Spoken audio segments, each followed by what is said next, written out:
Hi folks, welcome back to the channel. Thank you very much for joining me once again.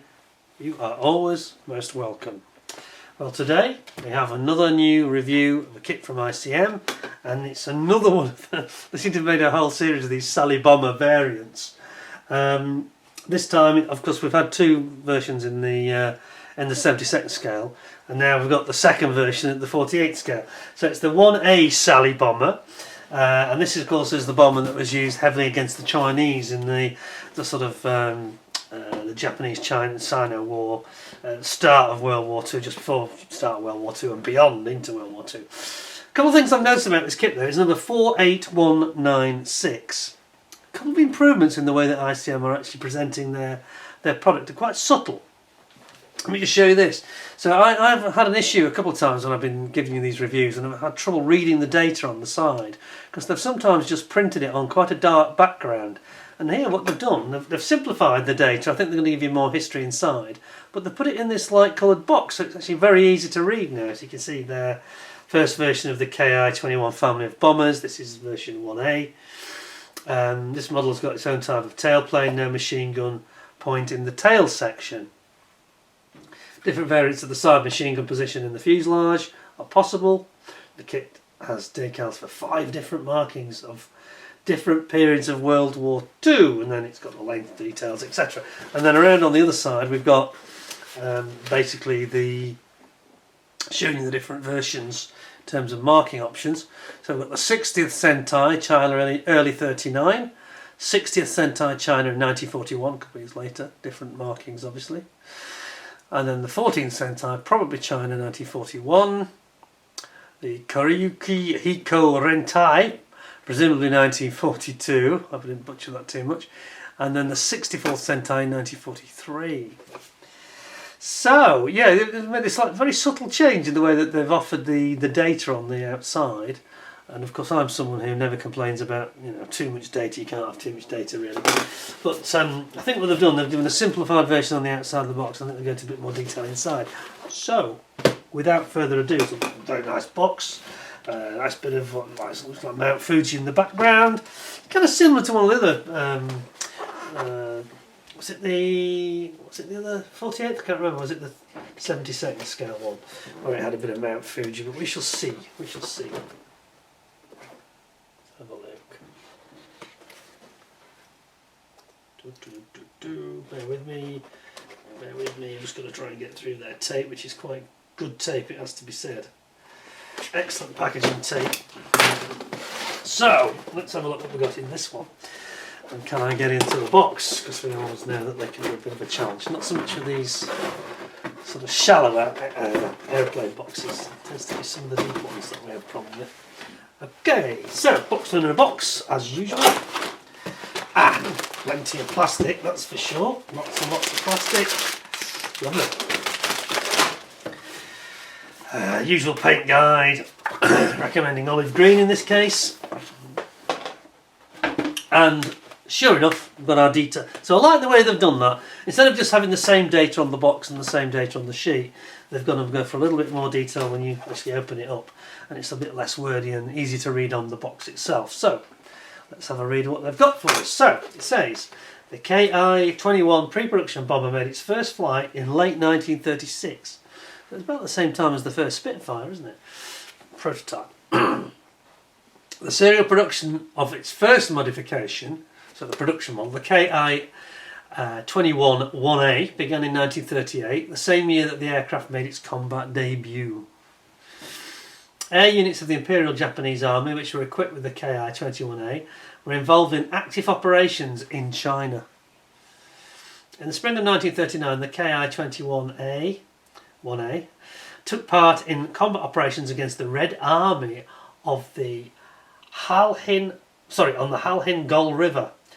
The Red Army. Okay, the Chinese army they mean, of course, not to be confused with the Russian army. The aircraft's combat payload of 1,000 kilograms was a good indicator for its time and allowed for massive bombing strikes, and the defensive tactics developed by the pilots of these bombers in air battles resulted in their fairly low losses compared to other types of aircraft. After more advanced models were produced, the first modification bombers were transferred to training units. Although a certain number of Ki-21-1a continue to be operated by combat units, American pilots who gave Japanese aircraft their own names referred to the Ki-21 family as the Sally. There you go. Okay, and it says the ICM paint set to be used is 3021. So let's have a closer look in here, and you can feast your eyes on this one. Now, I think I know which way this is going to go. First of all, we've got some decals, and look at those. Oh, those are very vibrant and bright decals, aren't they? Look at that. Wow. You've got some quite big instrumentation decals here. And quite a few meatballs. And yeah, very nice indeed. ICM's own decals, very nice. Then we have got our, zoom that back a little bit.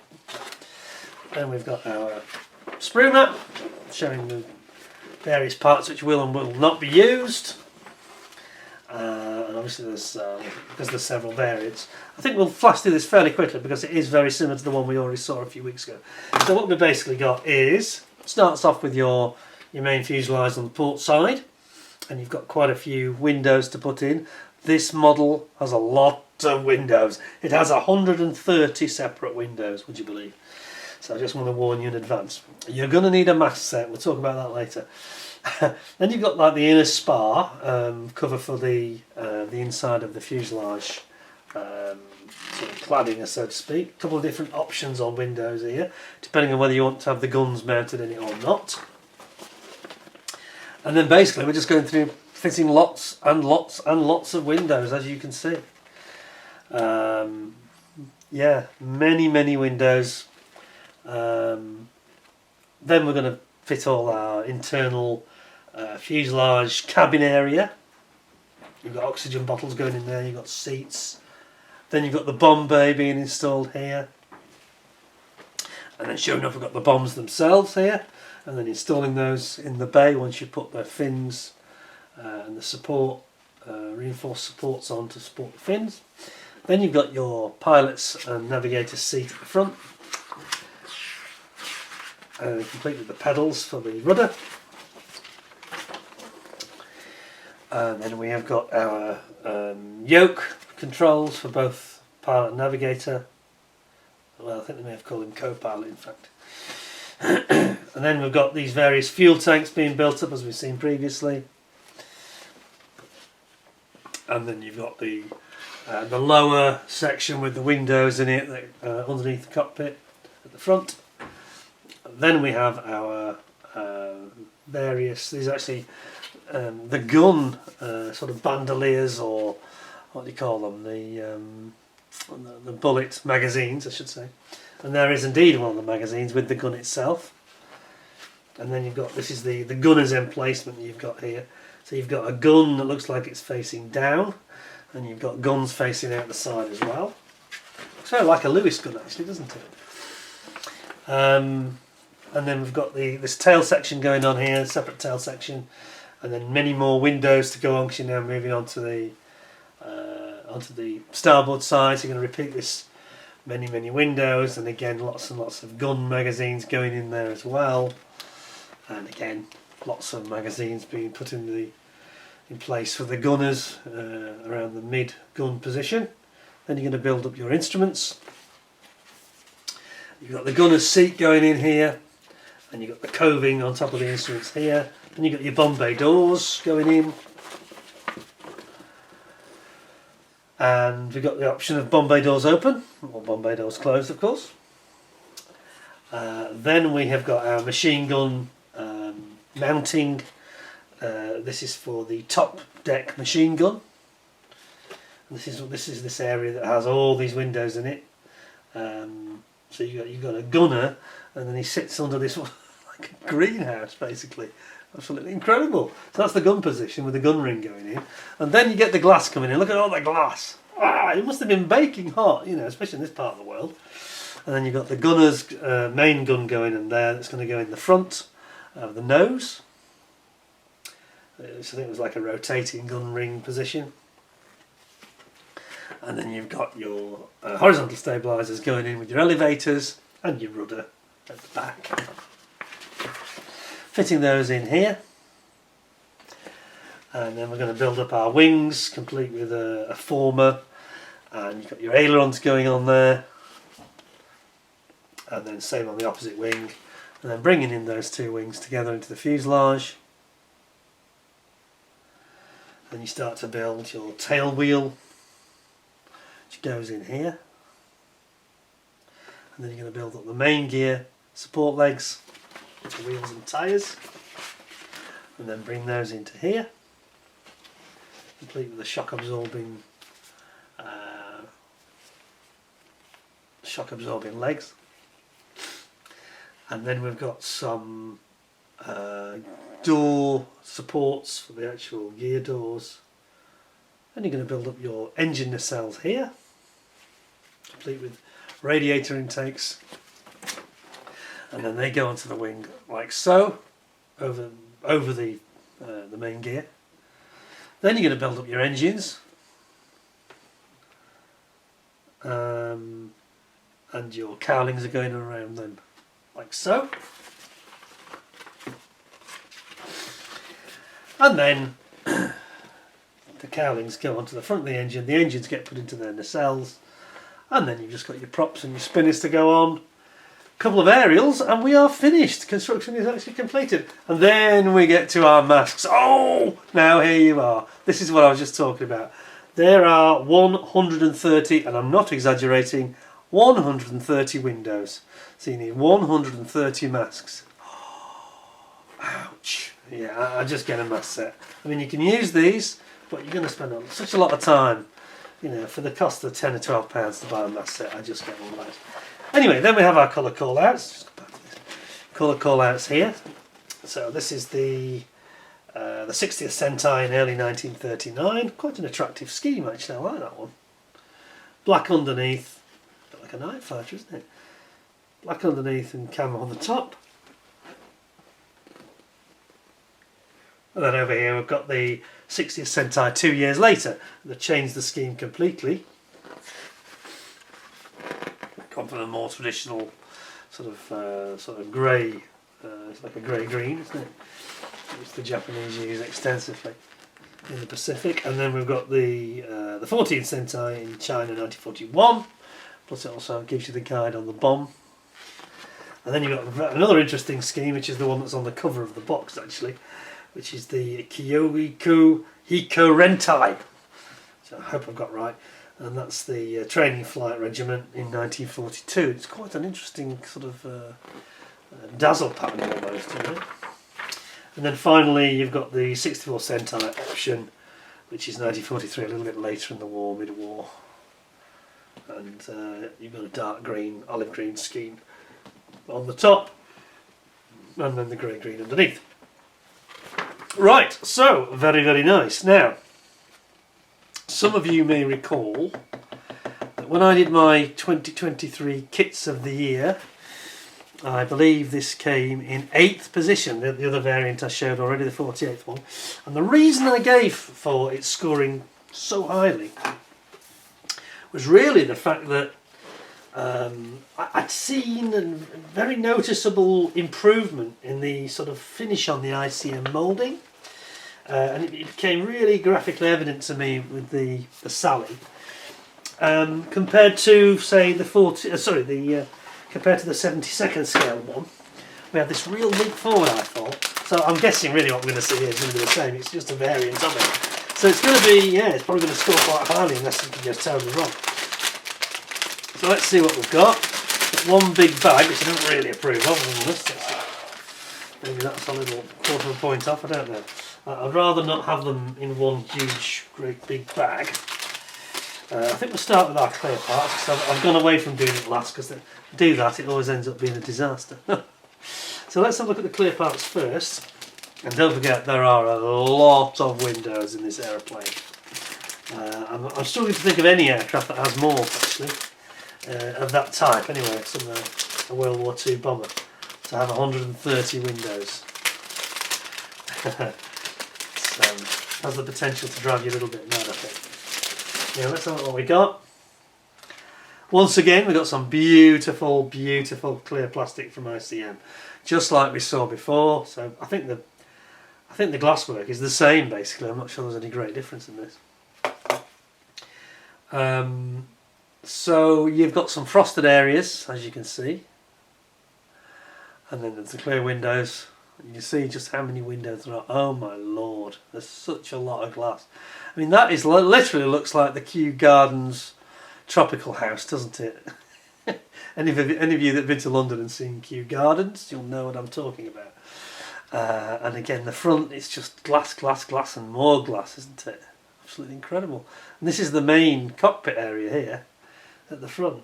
Astonishing, really. But beautifully done, isn't it? Absolutely great, that is. Just stunning clear parts. And ICM are getting so good at this now. Yep, it's a real beauty, there's no doubt about it. There's really nothing to complain about there at all.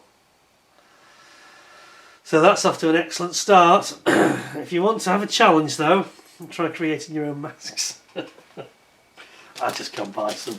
I'm sure that someone like Edward, and we all know that they're very good at masks, aren't they? So I'm sure they'll do one for this. I think that'll save you a lot of time, but I do wish ICM would include a mask, especially when they're producing a kit of that nature, you know. It's crying out for it, isn't it? Anyway, let's have a look at the grey plastic. So, and again, it is exactly as I predicted. It's just, yeah, the same example of injection moulding that captivated me, if you will, so much when I saw it last year, at the end of last year.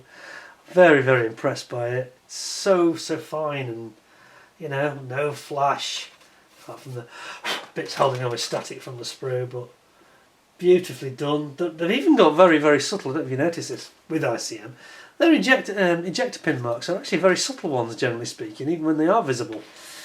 But they're just good at doing, you know, a clean, sharp, crisp mould.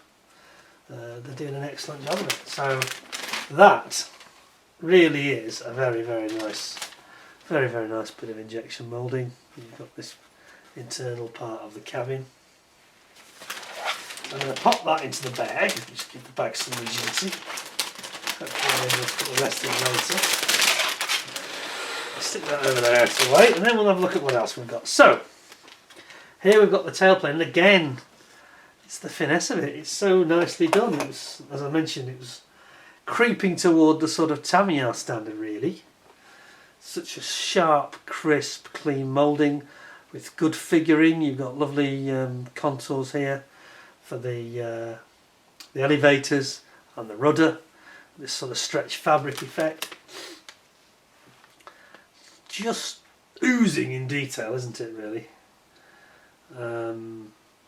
ICM's tolerances tend to be very, very good, I have to say. Unlike that Edward Zero I've been working on recently, which is not really made me very happy. Sorry to say, I really did think Edward were going to turn a corner with me, and they haven't, I'm afraid. They've failed again, so there we go. ICM we're concentrating on now. Look at these again. Beautifully rendered parts here. So sharp. Got your bombs. You've got your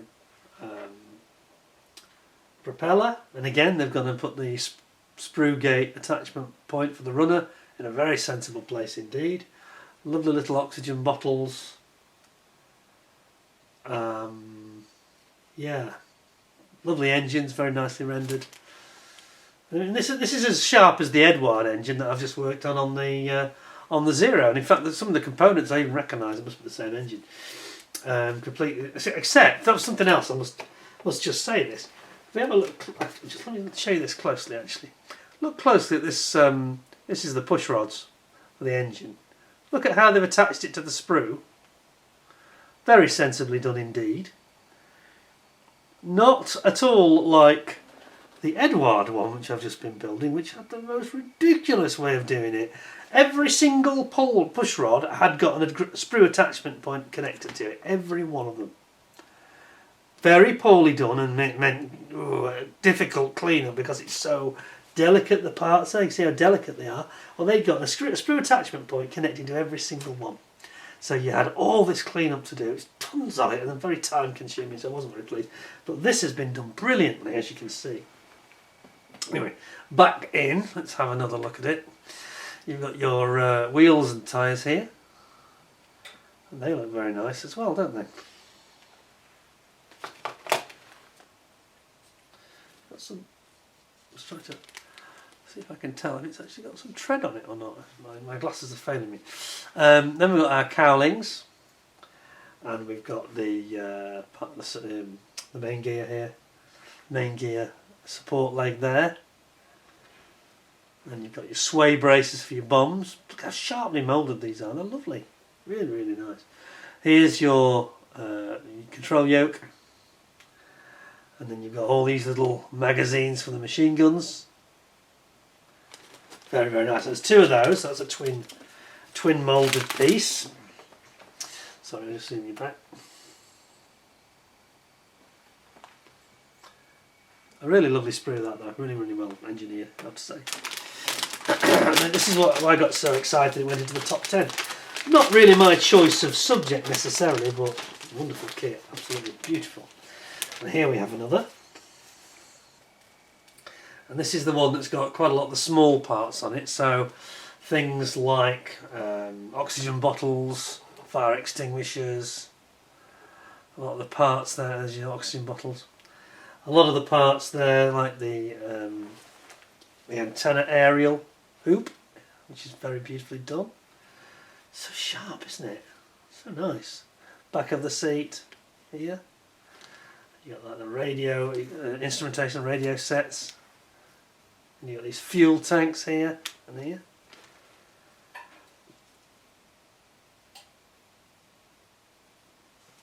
And then you've got your. This is the area where the machine gunner is going to stand. Gunner's area. And here are the machine guns. And I've just seen the first bit of flash, which I've actually identified my eye. Just make it out here on the end. Can you see that? Tiny, tiny bit of flash, but it's very minimal.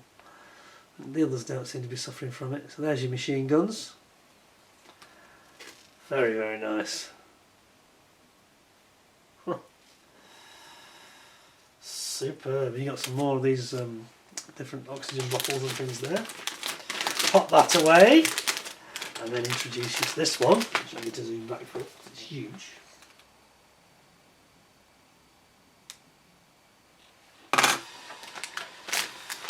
I'm just stunned that they've produced another Sally, because they've obviously think there's a good market for these. I suppose that in the Far East they're going to be popular, and also probably in the States as well.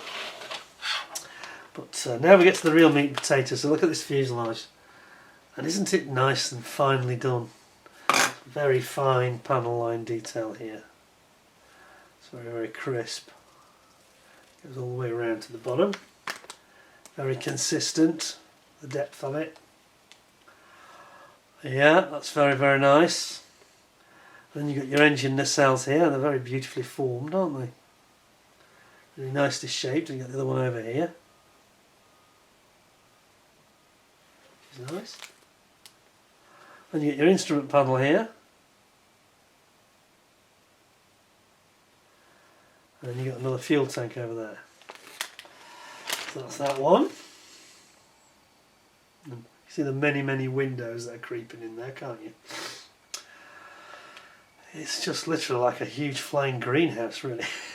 It must have been, I've said it before, I know, but it must have been awfully hot when they were not at altitude, you know. Flying around at low altitude, it must have been like flying in an oven, really. Incredible.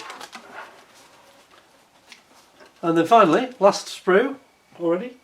And we've got the wings, and this is the other wing actually. Sorry, I should have said, they've done it. Done one wing on one side, one on the other. Yeah, that's right. So the first sprue we saw was the wing, wasn't it? And then this is the last sprue of the other side. So you've got your top wing here, and then your lower wing here. And also you've got your ailerons, which are looking very nice. Again, great detail with the sort of rippling effect on the canvas, stretch fabric effect. Got those internal spars there, and again, more fabric effect and internal spar over on this side.